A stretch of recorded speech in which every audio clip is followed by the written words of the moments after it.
मैंने बार बार चिट्ठियाँ लिखी हैं, प्रमाण दिए हैं, और जो आपको आज देखने को मिला है ये सब मैंने बनाकर भेजा है। जो प्रेस में कटिंग्स आई हैं, जो मीडिया में हमने कहा है, पब्लिक मीटिंग्स में कहा है, और जब दोबारा हम जाएंगे चुनाव में और भाजपा पे आरोप लगाएंगे तो जनता हम पे विश्वास क्यों करेगी। इसलिए अपनी विश्वसनीयता बनाने के लिए ये बहुत ज़रूरी है कि हम कुछ कर कर दिखाएं। और मैंने कहा ना, ये जो मिलीभगत का आरोप हमारे विरोधी लगा सकते हैं, भ्रम फैलाने की कोशिश कर सकते हैं कि कहीं वसुंधरा जी या मुख्यमंत्री जी या किसी और का कहीं कोई आपस में गठजोड़ तो नहीं है, क्योंकि पिछली सरकार में हमने आरोप लगाया, कमीशन बनाया, उसमें कुछ कमी आ गई, उस पर कार्रवाई नहीं हुई। दोबारा सरकार में बीजेपी आई, हमने और बड़े आरोप लगाए, हम राष्ट्रपति के पास गए, गवर्नर के पास गए, ज्ञापन दिया, लोगों को आश्वासित किया, 4.25 साल हो गए और हमने कोई कार्रवाई नहीं करी है। कम से कम मेरी जानकारी में तो नहीं है। इसलिए मैं चाहता था कि पब्लिक में हम लोगों की बात जनता माने अगली बार भी, इसलिए कदम उठाना जरूरी है। ये कांग्रेस जो राजस्थान मॉडल प्रमोट कर रही है, कि राजस्थान मॉडल के बारे में बात की जा रही है, क्या आपके अनुसार राजस्थान मॉडल वैसा नहीं है जैसा दिखाया जा रहा है? भाई मैंने तो जो मुझे इशू लगा पब्लिक डोमेन में आना चाहिए, जिस इशू को लेकर मैं 5 साल में संघर्ष किया, और मैं जब अध्यक्ष था तब हम सब लोगों ने, ये ऐसा नहीं है कि किसी एक, मैंने तो अशोक जी से बहुत ज़्यादा बोला है इस बारे में, हम सब ने बोला है, लेकिन सरकार जब बनी है तो पार्टी की सरकार बनी है। तो इसलिए मैं चाहता हूं जो हम बोल रहे हैं, सदन के अंदर बोल रहे हैं, जांच का विषय है, जांच का विषय है, जांच का विषय है, कितनी बार मैंने बोला, कितनी बार गहलोत साहब ने बोला, तो उस पर तो हमें कार्रवाई करनी, अभी तक नहीं करी, ये बहुत बड़ा सवाल है। और समय कितना बचा है? ये सुझाव पे कार्रवाई करने का काम सरकार का है, इसमें संगठन का कोई ज्यादा लेना देना नहीं है, सरकार की जिम्मेदारी है। क्या करें? मैं बैठूंगा जी, हाँ गोयल साहब, मैं बैठूंगा। सर, अशोक गहलोत जी ने तो आपके ऊपर भी बहुत सारे आरोप लगाए, लेकिन आपने तो उन आरोपों को कोई जवाब नहीं दिया।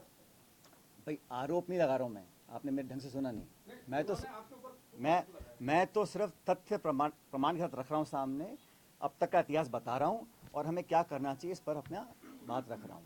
आरोप प्रत्यारोप मैं नहीं करता हूँ। मेरा ये सवाल था कि आपने वसुंधरा राजे के बंगले के ऊपर भी कहा था कि उनको छोड़ना चाहिए, लेकिन आप 3 साल से उप मुख्यमंत्री नहीं है, आपकी नैतिकता आपको नहीं कहती है बंगला? सरकार अपने विवेक से बंगले आवंटित करती है, जिसको करना है करे, नहीं करना ना करे, जो सरकार का आदेश होगा हम सब मानेंगे उसको।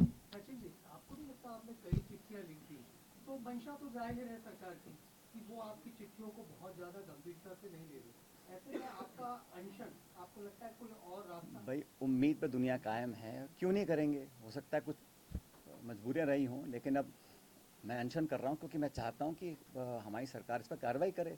समय बहुत ही कम रह गया है, इसलिए आज मुझे करना पड़ा। नहीं तो मैं तो चिट्ठी, आपको पता है चिट्ठी लिखी है मैंने, आज 1 साल से ऊपर हो गया, आज मैं क्यों बोल रहा हूँ। ये नहीं कि मैं आज सो के जागा हूँ, मैं तो बहुत पहले से कहता आया हूँ, फिर चिट्ठियाँ लिखता आया हूँ, आग्रह करता आया हूँ। अब जब नहीं हो रही कार्रवाई, इसलिए मुझे अनशन करना पड़ता है। पायलट साहब, ये माने कि अब आप आर पार की लड़ाई कर रहे हैं, ये आर पार की लड़ाई भ्रष्टाचार के खिलाफ है या सरकार के खिलाफ? शशि जी, मैं तो एक इशू उठा रहा हूँ जो मेरे कार्यकाल में अध्यक्ष में था, हम सब लोगों ने उठाए थे और कई बार कहा था, उस पर कार्रवाई हो, ये मैं चाहता हूँ। इतना मेरा लिमिटेड ऑब्जेक्टिव है। जो पहले आपने मुद्दे उठाए, इससे पहले जो जिन लोगों पर कार्रवाई होनी थी, जिन्होंने अनुशासनहीनता की थी 25 सितंबर को, तो क्या अरे आज का इशू जो आपको बता दिया मैंने, वो तो दूसरा इशू है। अनशन पे बैठेंगे, उसके बाद जो आपने 2 पत्र के पहले भी लिखी थी, कार्रवाई नहीं हुई, अनशन पे बैठने के बाद सरकार कार्रवाई करेगी, अपनी बात जो पुरानी बात कही थी उसको अमल करेगी? मैं उम्मीद रखता हूँ। पायलट साहब, 11 अप्रैल को आप अनशन की बात कर रहे हैं, काफ़ी लेट नहीं कर दिया आपने क्या? भाई मैंने कहा ना आपको, मैंने बहुत चिट्ठियाँ लिखी, मुझे उम्मीद थी कुछ कार्रवाई होगी, लेकिन अब जब लग रहा है कि समय बहुत ही कम रह गया, तो मैं बैठूंगा, दर्शन करूंगा, लोगों के सामने बात रखेंगे। और मेरा इस पे किसी पे छीटाकशी करने का मकसद नहीं है, मैं तो सिर्फ सैद्धांतिक मुद्दों की बात रख रहा हूँ, और मैं चाहता हूँ इस पर हम नैतिकता अपनी बनाए रखें, उस पर कार्रवाई करें। सचिन जी, बड़ी शिद्दत से हनुमान केजरीवाल आपको याद कर रहे हैं। भाई ऐसा है, ऐसा है। हाँ जट साहब बोलो, क्या करें? आगे देखेंगे, लेकिन भाई हनुमान बेनीवाल जी ने मेरे ख्याल हनुमान जयंती पे कुछ कहा। अब भाई हर नेता को, हर पार्टी को अपनी बात रखने का अधिकार है, मैं क्या कर सकता हूँ। क्या ये माना जाए हनुमान बेनीवाल ने हनुमान जयंती पे कुछ कहा, तो इसीलिए आप भ्रष्टाचार के मामलों की जांच के लिए फूली जयंती पर अनशन कर रहे हैं? वो एक बहुत ऐसा है, वो देश महाराष्ट्र में पैदा हुए, लेकिन पूरे संपूर्ण समाज और देश के लिए एक समाज सुधारक थे। उन्होंने मुद्दों को, समाज को बेहतर बनाने के लिए, उसमें करप्शन बहुत बड़ा इशू है, तो उनसे प्रेरणा लेके मैं करना चाह रहा था, इसलिए 11 तारीख चुना। पायलट साहब, अगर 11 अप्रैल को आप अनशन कर रहे हैं, अगर आपकी मांग नहीं मानी गई तो क्या इस इशू को आप जनता के बीच में ले जाएंगे? क्या मैं समझता हूँ कोई कारण नहीं है कि मांगे नहीं मानी जाएंगी। सरकार हमारी है, एजेंसी हमारी है, तथ्य हमारे सामने है, हमारा कमिटमेंट पब्लिक के अंदर है, तो बात ना मानने का सवाल नहीं उठता। सर आपने एक गुर्जर समाज में जो भर्ती को लेकर प्रक्रिया चल रहा है सर, जो आपस में ट्विटर वार चल रहा है सर, उसके बारे में क्या कहेंगे सर? ये इशू पे मैं आपको याद किया था, इसके संदर्भ में कोई सवाल आप पूछ सकते हैं। आपने खूब सारे घोटालों का जिक्र किया, लेकिन संजीवनी घोटाले का जिक्र नहीं किया, लेकिन मुख्यमंत्री सबसे ज्यादा सीरियस उसी घोटाले उस पर तो कार्रवाई कर रहे हैं ना, अच्छी बात है। किसी भी करप्शन को उजागर कर वो होता है, उस पर कार्रवाई हो, तफ्तीश हो, पुलिस केस बने, इंक्वायरी हो, FIR हो, उसमें अच्छी बात है, तो सच्चाई सामने आनी चाहिए, उस पर करें, बहुत अच्छा कर रहे हैं। पायलट साहब लेकिन जिन पे नहीं कर रहे हैं उस पर भी करना चाहिए, मैं कहना चाहता हूँ। पायलट साहब, संजीवनी घोटाले में सरकार प्रोएक्टिव होकर काम कर रही है। SOG के माध्यम से पहले आरोपियों को बुलाया जा रहा है, केस दर्ज कराया जा रहा है। क्या आपको लगता है इस वाले मामले में भी सरकार प्रोएक्टिव होकर काम करे, अपनी तरफ से केस दर्ज करे? युवराज, ये तो मैं कह रहा हूँ कि सब पे कार्रवाई करनी चाहिए। करप्शन कोई भी करे, कितना बड़ा नेता हो, पद, विचारधारा, दल, पार्टी, ये साड़े नहीं आना चाहिए। और हम जब बातें जानते हैं, पब्लिक डोमेन में हम कह चुके हैं, फिर हम ना कार्रवाई करें, तब पीड़ा होती है। इसलिए मैंने चिट्ठियाँ लिखी हैं बहुत सारी। ऐसा नहीं है कि मैं एकदम से सो के उठा और मैंने कहा कि आज ऐसा करना चाहिए। मैंने बहुत आग्रह किए हैं, चिट्ठियाँ लिखी हैं, प्रमाण दिए हैं, सब कहा है करने के लिए, नहीं हुआ किसी कारणवश।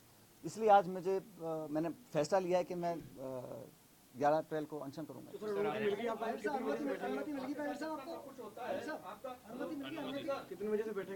11 बजे से टाइम टेबल भाई, एक दिन का अनशन कर रहा हूँ। मैंने सूचित कर दिया जिला प्रशासन को कि शहीद स्मारक पे 11 बजे बैठूंगा। मैं तो अकेली बात कर रहा हूँ आप लोगों से।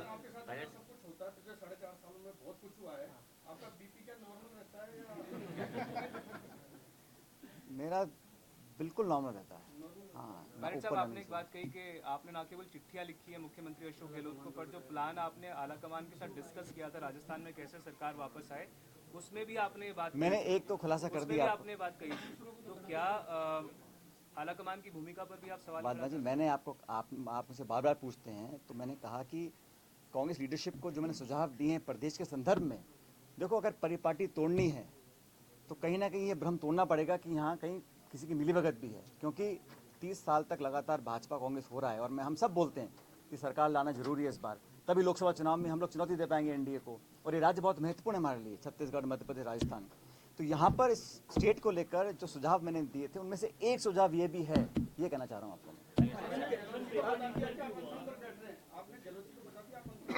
अब पता पड़ गया होगा। पेपर लीक पर भी हुआ और आंदोलन वीरांगनाओं का भी हुआ, लेकिन उनको बड़ी बड़ी घोषणाओं से ढक दिया गया।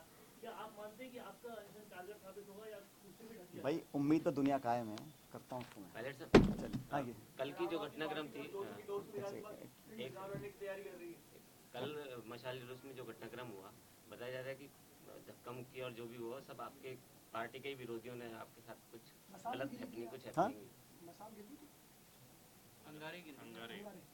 जाखोरा के साइया मार सके न कोई। ठीक है, बाढ़ में आपने ट्वीट भी किया। Thank you.